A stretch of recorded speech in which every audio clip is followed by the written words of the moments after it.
প্রথমে কন্ট্রোল প্যানেলে ঢুকতে হবে। কন্ট্রোল প্যানেলে ঢোকার পরে অবশ্যই ক্যাটাগরিটা সিলেক্ট করতে হবে। ভিডিওতে দেখানোর মতো করে ক্যাটাগরিটা অবশ্যই অপশনটা সিলেক্ট করতে হবে।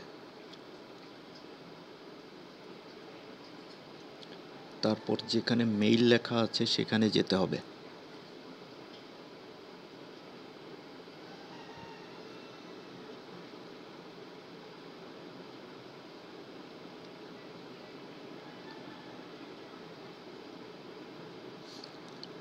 দেখা যাচ্ছে মেইল মাইক্রোসফট, এই অপশনে ঢুকতে হবে। এই অপশনে ঢোকার পরে একটা অপশন আসবে, এখানে একটা নাম লিখতে হবে। আউটলুক লেখাটাই ভালো। এরপরে আরেকটা অপশন আসবে, এখানে যা যা দেখানো হয়েছে ঠিক সেইভাবে ফিল আপ করতে হবে।